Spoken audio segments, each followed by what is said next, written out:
खुलुमबाय। गोजोन फुंबिलिनि गासिबो बड'लेण्ड बुब्लिनि अनसायगिरिफोरखौ बरायग्रोबाय। दिनै 2 फेब्रुवारि रबिबारनि फान्जामुथिखौ फरायथिनो लादों आं किलिकां ब्रह्मआ। फान्जामुथिनि गिबियाव दं मेष राशि।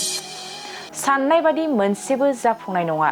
नोंथांनि थांखियाव गावनि मानसियानो हेंथा खालामगोन। वृष राशि। रांखावरि आरजिना लानो हागोन। बेफार फालांगियाव मुलाम्फा गोनां जागोन। मिथुन राशि। नोंथाङा बायदि हाबा मावनो खाबु मोनगोन। गोजौ फारसे जौगालांगोन। कर्कट राशि। हरखाब जेंनायाव गोग्लैनांनो हागौ। दुखु दाहाजोंनो साना बारलांगोन। सिंह राशि। जानाय लोंनायाव सांग्रां जानाया गाहाम जागोन। देहायाव बेराम आजार सोमजिनो हागौ। कन्या राशि। लुबैना थानाय मुवाखौ मोनफुंनो हागौ। न'खराव बयनिबो रंजानाय फैगोन। तुला राशि।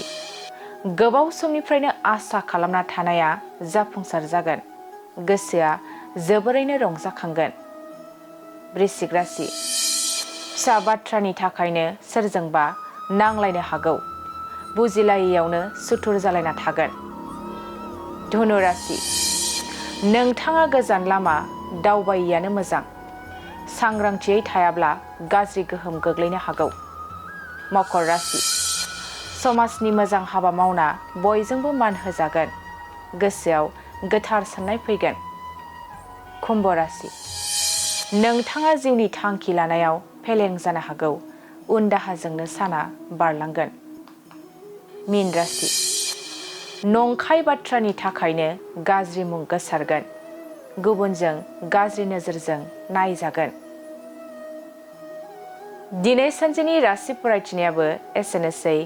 आसा खालामो नोंथांनि दिनैनि साना मोजाङै मोजां थांगोन। बेखौ बड'लेण्ड बुब्लि नखरनिफ्राय मिजिंथिबाय।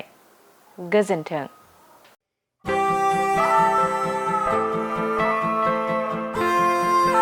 ब्रैथि क'क्राझार थुनलाइयारि फोरबो खुंफुंनो थाखाय साखाफारा।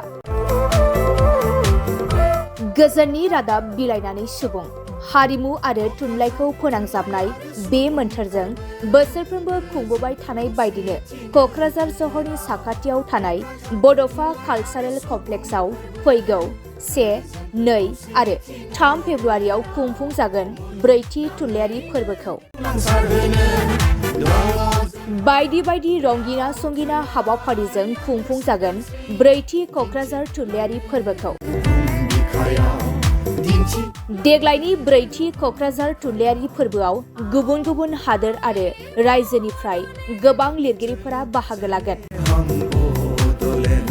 Denmark, Italy, South Korea, Japan, Estonia, Nepal, Bhutan गासै मोन 8 हादरनिफ्राय 9 लिरगिरिफोर आरो खमैबो गासै 150 लिरगिरिफोरा गुबुन गुबुन हादोर आरो रायजोनिफ्राय बाहागो लागोन। बिनि अनगायैबो गोबां हादोर आरो रायजोनि दैदेनगिरिफोराबो बे हाबाफारियाव बाहागो लागोन।